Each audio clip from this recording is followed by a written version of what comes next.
Oi, gente. Domingo não é dia de live, de ficar falando, atazanando das pessoas, tá todo mundo querendo ficar tranquilinho um pouco e tal, mas eu vou fazer porque eu acho importante que a gente deixe registrado e aí, quando tiverem tempo, as pessoas deem uma olhada e a gente consiga conversar um pouco. Eu tô morrendo de saudade dos vídeos, dos nossos encontros, porque eu tô acostumada a fazer 2, 3 por dia e esses dias eu não consegui fazer, porque nessa época do ano é inevitável um surto de acontecimentos, né? E a gente fazendo fechamento de umas coisas, projetos para outras, daí a gente fica um pouco perdido mesmo, não tem outro jeito. E acho que é super importante a gente dar uma olhada no que foi feito, fazer um balanço, porque isso faz parte mesmo da nossa existência. É inevitável, porque faz parte do nosso ciclo natural, né? Fechar coisas no decorrer de um ano, para quem a gente segue o calendário solar, mesmo que em paralelo a gente tenha outros, e o lunar e etc. Mas enfim, é natural que todo mundo faça isso. É o nosso momento agora de fazer isso também. E eu queria... Uma das coisas que eu gostaria de fazer depois desse ano de experimentar os nossos contatos, experimentar determinadas ações, eu gostaria muito de fazer vídeos um pouco mais concisos, encontros mais focados, para que a gente tivesse como aproveitar melhor essas nossas conversas, essas nossas interlocuções que têm sido tão positivas para mim e para as pessoas incríveis que têm acompanhado. Então, antes de qualquer coisa, muito obrigada. Obrigada mesmo pela participação de todo mundo, pelo envolvimento e o comprometimento que vai muito além desses minutos que a gente se encontra aqui, que tem uma repercussão posterior muito positiva. Eu tenho acompanhado o quanto as pessoas têm realmente partido disso para ações muito mais amplas. E tenho recebido um retorno muito legal também no âmbito particular, quando as pessoas me procuram para falar um pouco a respeito do que a gente conversou aqui. Então, obrigada, obrigada, obrigada para quem está aqui, para quem não pôde estar aqui. E vamos tentar falar então sobre 2016 e a causa animal. Não dá pra gente fazer isso num vídeo, muito menos quando eu tô tentando fazer vídeos um pouquinho mais curtos. Mas a gente pode falar das coisas principais e depois a gente volta falando um pouco mais. A causa animal é um todo gigante demais que abrange o planeta inteiro sob os mais diversos pontos de vistas. E o ativismo é um pouco menor. É a nossa atuação dentro dessa causa, a nossa atuação proposital, a nossa atuação, um papel comprometido, não apenas envolvido, interessado ou curioso, ou simpático, mas especialmente comprometido com a causa. E eu acho que foi um ano riquíssimo. Riquíssimo para ambos, né? Porque se um vai muito mal, não tem como o outro ir bem. E quando um vai muito bem, certamente é reflexo do outro. Então, assim, se a gente pegar a causa animal, eu arrisco dizer, sem temer estar sendo super otimista, que a causa foi muito bem. Nunca em todo o tempo na história os animais tiveram a oportunidade que estão tendo agora de terem os seus direitos respeitados e defendidos. Claro que se a gente for comparar com o que é necessário, é nada, é inexpressivo, porque nós criamos assim N tempo de escravidão, exploração e morte, mas agora é que a gente tem a chance de defendê-los, agora é que eles estão sendo cogitados para serem defendidos. Claro que a impressão que a gente tem não é essa, né? Imediatamente não é essa, porque o que a gente está vendo é uma resistência muito grande e há um contraste entre o que é necessário e que a gente já enxergou com aquilo que a gente tem conseguido fazer. Claro que o contraste vai nos mostrar o contrário, mas na minha parca experiência de vida, de ter me arvorado mesmo no caminho da busca por algum entendimento, no sonho da sabedoria, o que eu percebo é que quando a gente está atolado no lodo, a gente não vê nada e talvez seja até interessante para quem está lá dentro do lodo a vida. Quando a gente tira o olho, aí o que a gente primeiro vê é o quanto do resto está atolado. Então é natural que a gente seja abatido por um certo pessimismo, um certo pânico às vezes. Imagina, a gente fala, agora que eu vejo o quanto tem de tudo atolado. E o pior é que às vezes a gente tira o olho e ainda enxerga não apenas que nós temos todo o resto atolado, a quantidade de amiguinhos que nem o olho tirou. Então é óbvio que a gente vai ficar num certo pânico e a ideia que dá é que é o terror gigantesco.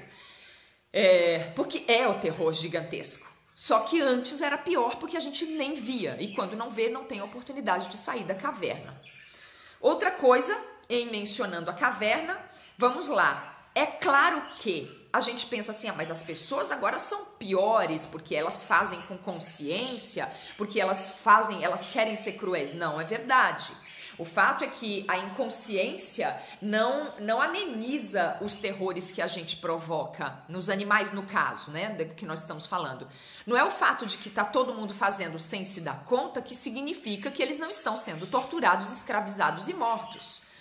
O problema é que a gente tem essa sensação porque antes nem a gente olhava para isso. Mesmo eu tendo nascido com o carimbinho vegana, porque eu nasci com uma predisposição para isso, eu não vivia essa realidade, essa consciência. Eu apenas não participava, eu me negava a participar dela. Eu não queria comer carne, eu não queria maltratar bicho, eu escondia os ovos para eles chocarem em vez de pegar para a gente comer. E mesmo assim, oscilando. E isso não foi 1 ano, 2 anos, 10 anos. Foi uma vida. Foi mais de 20 anos assim. Então, não faz sentido que a gente agora queira condenar todo mundo que ainda não foi avisado, que não foi acordado. Então, o cenário é assim. Para a causa animal, nunca esteve tão de portas abertas para uma possibilidade. Mesmo que agora a gente tenha tirado o olho do atoleiro e fique chocado de ver como que isso acontecia antes e ninguém falava nada. Então agora tem que parar tudo. Mas é assim, a gente não vai ter como parar tudo isso, não é desligar um botão. Precisa encontrar um modo de fazer uma revolução no modo de pensar para produzir uma condição de viabilidade no modo de agir. E não é falar como nós estamos falando aqui, porque aqui nós falamos para veganos. A gente precisa falar com quem não tem a menor notícia ainda. Como a gente vai dar a notícia para essas pessoas? É necessário uma estratégia. Então, só falando de 2016 por enquanto, os animais tiveram em voga o tempo todo. O veganismo foi mencionado em rede de TV, ganhamos programas de TV. Quantos parceiros ativistas criaram canais para falar de causa animal? Primeiro vamos falar do cenário positivo, né? Vamos lá, por favor. Vamos falar de tudo que aconteceu. Quantos canais foram criados esse ano?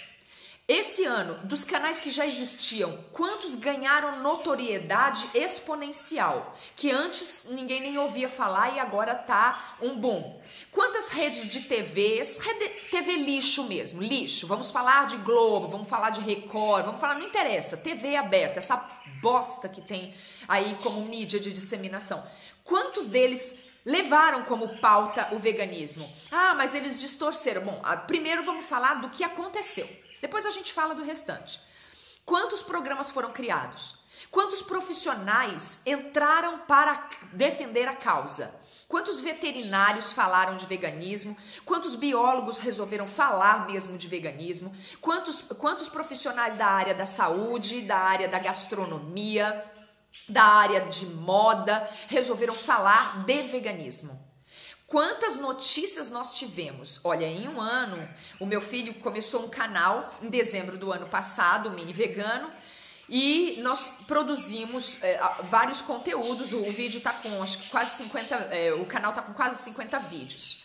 Quantas crianças entraram em contato com o veganismo a partir desses canais de comunicação? O do meu filho, o meu, que é o vegano, é a mãe. Quantos pais tiveram notícias dos filhos dizendo: pai, eu não quero mais eu quero virar vegano, eu não quero mais comer carne? Quantos professores tiveram que lidar com crianças como meu filho, que levaram trabalhos falando: não coma carne, a carne é tóxica, a carne causa câncer? Quantas pessoas discutiram esse assunto até as vias de fato? Quantas receitas foram desenvolvidas? Quantos profissionais criaram produtos cosméticos, criaram novos produtos, criaram mais produtos e começaram a criar produtos? Quantas lanchonetes criaram em seus cardápios alguns itens veganos e defenderam os animais? Muita coisa aconteceu nesse cenário. Quantas pessoas só a mim consultaram para fazer os seus TCCs? Foram muitos universitários que levaram para as universidades o assunto veganismo, a causa animal. Quantos protestos foram feitos? Isso em meio a um cenário caótico, onde a política cuspiu, escarrou, vomitou no nosso cenário social. O veganismo brigou em pé de igualdade com causas humanas. Brigou mesmo, de verdade, brigou no bom sentido que eu tô falando. Ganhou espaço junto. O interseccionismo levou, mas também trouxe muita coisa para a causa. E ficou, claro, muita discussão, teve muita gente que se desentendeu, e isso daí nós vamos falar daqui a pouco. Primeiro nós vamos falar da parte que aconteceu de boa. Então, assim, só eu participei de incontáveis atos. Não foi só aqui em São Paulo que aconteceu em todo o Brasil. Minas Gerais se estourou de gente me consultando, falando da causa. Eu tenho um monte de parceiro. O Sul se manifestou. O maior resgate do Brasil de todos os tempos aconteceu em Forquilha, Santa Catarina, com 60 bois que foram descartados. E que a indústria da carne começa a dar os seus primeiros sinais de falência e que, claro, não vão ser vistos e nem reconhecidos por ninguém que está fora da causa ainda. Calma, calma. Ainda não vão falar: é verdade, Nana, a carne começou a falir. Não, a gente está sentindo esse cheiro porque a gente está com o olfato apurado. Então, para nós já é visível, a gente já sabe disso, porque a notícia para nós chega primeiro, nós estamos mais sensíveis a ela. Mas, por enquanto, ainda eles não vão dar essa demonstração, não vão assumir, não vão admitir que estão morrendo. Primeiro eles falam que eles estão ótimos, que a carne está ótima, vendemos não sei quantas toneladas, isso é mentira. Não é, é verdade. E o maior resgate foi feito em Forquilhas. Tivemos a oportunidade de conversar a respeito de tudo que a gente tem possibilidade de fazer daqui adiante. Isso é o nosso cenário principal. É nele que a gente tem que se focar. Temos aulas ao vivo, foram feitos hangouts, foram feitos vários cursos. As pessoas começaram a entender que as causas abolicionistas começam a se unir. Por quê? Porque tem o Oberon fazendo uma atuação no âmbito da espiritualidade de uma maneira extremamente legal, que é o quê? Nós somos a nossa própria propaganda. Nós podemos olhar e falar: olha só, eu sou vegano, eu tenho uma saúde em estado normal, de normal para melhor, eu tenho uma saúde mental, psíquica, intelectual, energética e espiritual em bom andamento, e agora nós podemos começar a conversar. É agora que a gente pode começar a conversar. Então, Oberon fazendo isso, Vivian Arruda fazendo isso, doutora Laura Ohana fazendo isso, doutora Carla Daniela fazendo isso, doutora Fernanda De Luca orientando Fernandinha do vôlei. Pessoas que estavam no cenário que se chamam de celebridades, né? Que são as pessoas da moda, as pessoas que influenciam pessoas através da alegria, da cultura televisiva, midiática. João Gordo, a menina, a filha da Brunet, a Yasmin Brunet, falando disso. Cecília Barbosa no Bora Veganizar. O Vista se noticiando muita coisa a ponto do Fábio Chaves estar assim esbaforido. A Anda fazendo um trabalho enorme também. Súria Solidária, que se consolidou como OXIP, que é a ONG dos produtos da Súria, que é uma empresa vegana de cosmético, lançando um produto mais maravilhoso que o outro. Vegnice fazendo eventos, agora já saindo de São Paulo e tomando agora, hoje está acontecendo no Rio de Janeiro, organizado, feira, gastronomia, roupa, vestuário, diversão. Nós protestamos contra os aquários, brigamos de peito aberto, protestamos contra zoológicos, divulgamos coisas. Gente, esse foi o ano da causa. O ano da causa animal. Bom, agora vamos falar da parte complexa. A gente precisa articular 2017, né? Porque com toda essa maravilha que está acontecendo, que é um foco de luz jogado em cima da causa animal, com respeito, diga-se de passagem, porque nós não fomos uma gangue do mal fazendo arruaça. A política, por exemplo, nos envergonha, né? A gente fica assim, shame on you, de ver a política do país fazendo vergonha, sujando tudo com corrupção, com histórias malfadadas, enquanto a nossa causa foi só pra cima. Lindo, maravilhoso. Nós conseguimos isso. Agora eu acho que está na hora da gente rever alguns pontos e dar uma olhadinha nas perspectivas para 2017. Fazer o quê? Eu acho que, antes de qualquer coisa, eu vou reforçar o meu clamor por união, porque a gente precisa se unir. E essa união não é uma brincadeira de criança onde a gente resolve brincar de cirandinha e todo mundo dá a mãozinha. A gente vai precisar resolver muito bem algumas coisas para poder dar essa mãozinha sem um troço de espinho para espinhar a mão do outro. Então, para mim, assim, pontos fortes. Nós tivemos um foco, nós tivemos um holofote muito maior do que jamais existiu em todos os tempos na causa animal. Diga-se de passagem, os nossos ativistas aí, como o Fábio Chaves, por exemplo, que está desde a época do Orkut lá, malhando em cima da causa, mas não tinha essa notoriedade que nós tivemos hoje. Mas vamos falar uma coisa que é fato, que é verdade. Nossas ONGs deixaram a desejar com esse comportamento de parecendo torcida organizada, onde cada um que defende um ponto que entra em divergência ou em colisão com o outro, resolva se comportar como uma torcida de futebol. Isso eu rechaço. Nada disso faz parte dos meus planos, dos meus projetos e das pessoas que têm compartilhado comigo esses nossos momentos, essas nossas interlocuções. Para mim, essa é a grande vergonha da causa. Uma das coisas a mania que os ativistas, agora vamos falar de ativismo, né? Porque nós falamos de causa animal, que compreende um todo que abarca o direito que os animais têm de vida, liberdade, integridade e dignidade. Ponto. Agora vamos falar de ativismo. Aí quando a gente fala de ativismo, a gente fala de seres humanos tentando defender alguma coisa. Aí o negócio entorna mesmo. Infelizmente não é fácil organizar 8 bilhões de pessoas com liberdade e hoje condições de falar junto e ao mesmo tempo agora. Com tanta coisa acontecendo, tudo fica no ar por 5 minutos e amanhã já é esquecido. Então nós falhamos na continuidade, porque resgatar os bois é uma parte do processo. Resgatar as Marias do Rodoanel é uma parte do processo. Construir um santuário é uma parte do processo. Agora, tornar todas essas ações contínuas a ponto delas se encerrarem, fecharem o seu ciclo de continuidade, aí é que são elas.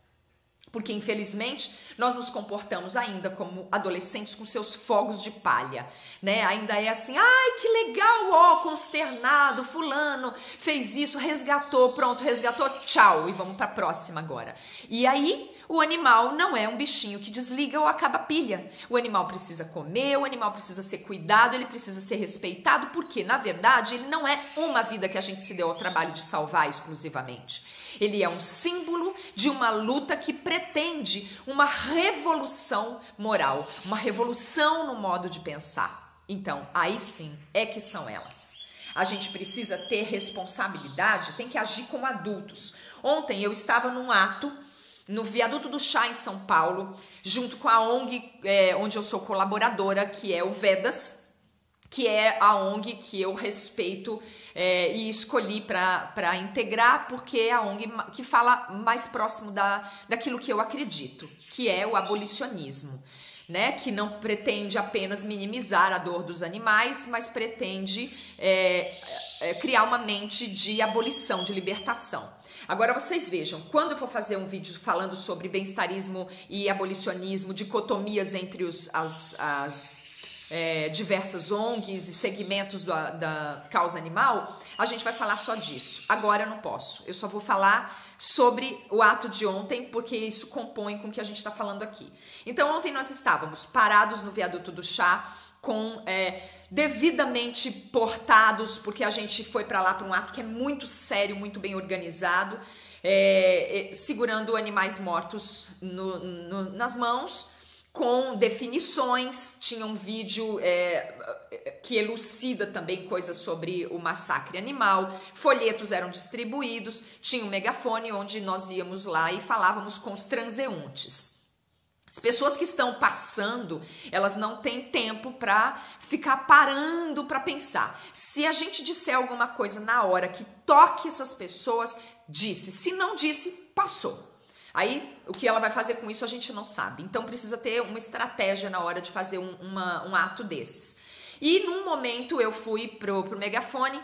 Eu aproveitava o momento que as mulheres passavam, os homens, as pessoas passavam com crianças pela mão e eu vi de tudo ali. Eu vi gente assustada, eu vi gente chocada, eu vi gente com medo, com nojo, asco, eu vi gente criticando, nos xingando, eu vi gente escarnecendo, rindo, debochando, eu vi gente apoiando, eu vi gente interessada, eu vi gente curiosa, eu vi gente consternada, eu vi crianças chorando copiosamente, eu vi mães tentando tirar a criança de perto, eu vi mães incentivando a criança a ver, eu vi de tudo. Eu só não vi indiferença. Indiferença eu não vi. E eu fiquei lá por 3 horas e meia, montamos, ficamos, conversamos, falamos com as pessoas e eu não vi indiferença.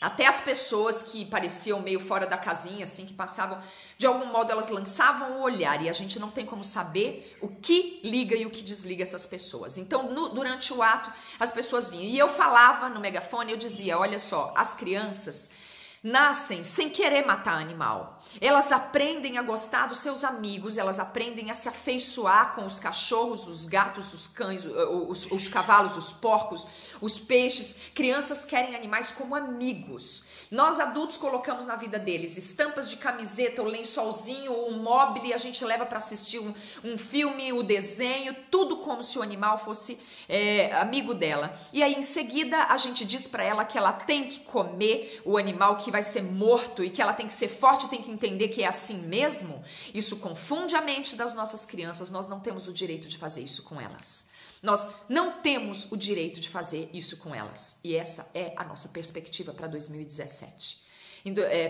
Quando a gente for falar de perspectivas mesmo para 2017, para mim essa é clara. Porque aí eu falo assim, nós adultos dizemos para as crianças que elas têm que comer carne, mas isso é uma mentira. Nós estamos mentindo para elas porque nós estamos com conforto, porque a gente não quer mudar os nossos hábitos, porque a gente tem preguiça de procurar alternativa, porque a gente não quer mexer naquilo que já é legal pra gente. E a gente diz para a criança que ela é obrigada, mas ela tem direito de mudar o mundo que ela vai herdar. As crianças têm direito de herdar um mundo que elas tenham minimamente a condição de interferir nele, porque isso não está acontecendo. Dessa forma não tem como interferir. Se os adultos alegam que eles não podem mudar porque isso já é a cultura que eles aprenderam e eles não deixam as crianças aprenderem uma cultura diferente, então a gente está condenando as crianças e isso a gente não pode fazer. Então o ativismo precisa entrar mais em acordo uns com os outros. O ativismo precisa parar de se portar como gangue organizada, precisa parar de se comportar como adversárias e começarem um diálogo onde as ideias parem de colidir e comecem a se entender. Isso é a minha percepção. Eu acho que essa é a parte principal. É o seguinte, se a gente perceber que não há um diálogo, então faça o seu. Faça aquilo que você acha que é bom e que você acredita. Eu acredito no abolicionismo, eu acredito na conscientização como ação de libertação. Então é isso que eu vou produzir. Ah, mas Nana, a gente tem que discutir, brigar, porque tem uns que eles estragam a causa, porque eles contaminam a causa. Bom, eu chamaria isso de falta de fé. E não é fé espiritual, não. É fé de certeza, convicção naquilo que você acredita. Eu não estou falando de fé espiritual, aquela que fica esperando um Deus dizer sim ou dizer não. Eu estou falando de uma fé que compreende a nossa convicção nas coisas. Se eu acreditar que qualquer um chega com o discurso dele e estraga o que eu estou fazendo, o meu trabalho, então eu não estou fazendo um bom trabalho. É melhor eu rever o meu próprio trabalho. Porque eu acredito que se eu produzo música, eu produzo desenho, animação, eu produzo cartilha, livro, história, performance, palestra, eu acolho as crianças, eu tenho uma experiência dentro da minha causa, porque o meu filho foi pro megafone também, e ele falava no megafone, eu sou uma criança vegana, eu tenho anos dentro da causa, eu estou aqui praticando, e vejam, eu não tô doente, eu não tô maluco, eu posso viver, e se eu posso, todas as crianças podem. Eu estou falando em nome das crianças que não querem ir para o zoológico contemplar a desgraça dos animais. Eu tô falando em nome das crianças que não quer ter uma ceia cheia de cadáver em casa. E agora, vocês vão dizer que eu não posso? Que as crianças não têm esse direito? Pais que falam que são ultra protetores e só estão pensando nos filhos, se o filho escolhe comer um salgadinho gorduroso, transgênico, carcinogênico, eles não se importam. Mas se o filho resolve pedir para comer comida vegana e eles estão preocupados com a saúde do filho, tá faltando o quê? Tá faltando informação. Tá faltando formação, tá faltando amor. Então esse é o nosso trabalho. E não ficar cuidando porque a ONG X está estragando o veganismo. Olha só, eu duvido. Mas mesmo que eles estejam, isso ainda é um trabalho secundário. Primeiro eu faço o meu, para depois falar do amiguinho. Porque toda hora ficam largando o trabalho que estão fazendo para ir cuidar do trabalho do outro. E isso é o que eu não vou fazer.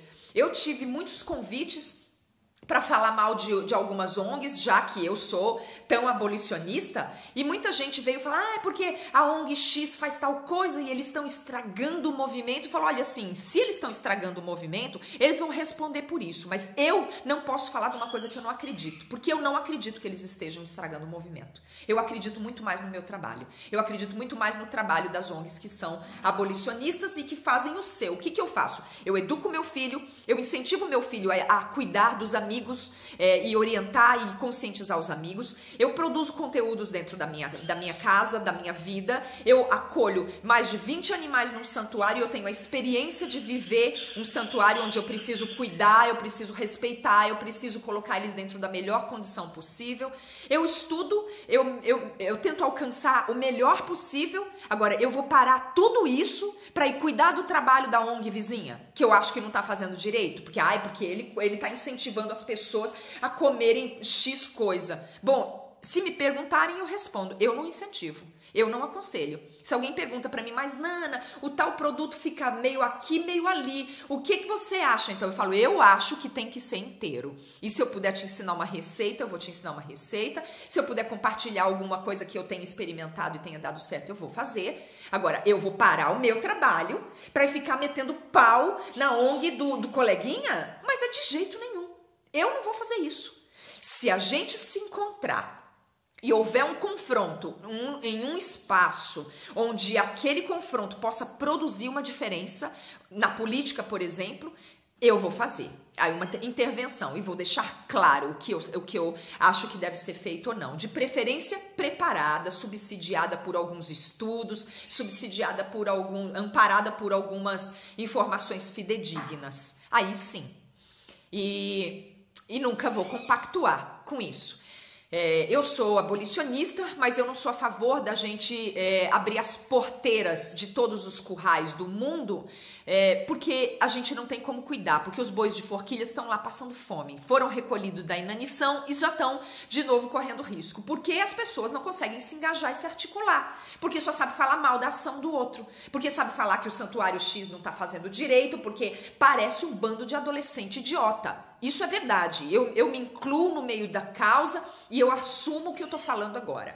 Essa mania de botar defeito na receita do outro, no papelzinho que o outro escreveu, no desenhinho do outro, na conversa do outro, isso pra mim é coisa de criança. É coisa de moleque, e eu não sou moleque. Muito pelo contrário, eu sou mãe, eu tenho que responder pela educação que eu dou pros meus filhos e orientar crianças que me procuram, pais que me procuram. Aquela mãe, por exemplo, que me baniu da vida do filho dela, dizendo que o importante era ele ter B12 e deixou o menino desamparado, ela que responda por isso. Eu não. Se eles me procurarem, eu vou amparar sempre. E vou compartilhar com eles o amor que eu dou para os meus filhos. Se crianças me procurarem perguntando, Nana, eu quero ser vegano e eu queria saber como que eu faço, eu vou falar tudo. Inclusive, eu vou indicar nutrólogas, que são pessoas que se capacitaram para falar disso. Esse é um ponto. Então, para falar, 2016 foi um ano muito legal para a causa animal e no cenário ativista foi um ano muito conturbado, onde os ativistas se comportaram de uma maneira muito humana, muito gente, ou seja, briguentos. Brigando, diluindo a causa, em vez de fazer o seu, larga as coisinhas e vai lá chorar pra mãe. Ele não tá fazendo direito, eu tô com medo porque se ele fizer assim vai estragar. Eu não concordo com isso e pronto, tá? Eu acho que a gente tem como ter uma interlocução minimamente mais civilizada e entrar em acordo uns com os outros até que a gente consiga produzir uma ação contundente que realmente ampare os animais. Eu sei que eu, como mera artista, o que eu tenho produzido realmente, que eu respondo pelo que eu produzo, é arte. Então, eu fiz 8 músicas esse ano, das quais só 4 foram veiculadas, porque a gente não teve aparatos e subsídios para subir as outras, mas já estamos providenciando uma articulação para 2017 e aí daqui a pouco, então, eu vou cortar esse vídeo para entrar com outro, para a gente poder falar das perspectivas mesmo de 2017. Pensando em 2016, o que eu tenho para dizer para encerrar isso? Foi um ano rico para a causa animal, com um enfoque enorme, com muitas coisas acontecendo, e para a causa ativista, nós começamos agora a engatinhar, agora vamos começar a andar bonitinho, e eu acho que isso é o que eu vou falar no próximo vídeo, então. Acompanhem quem puder, porque daí a gente vai arquivando esses vídeos para depois, tá? Um beijo para todo mundo, obrigada!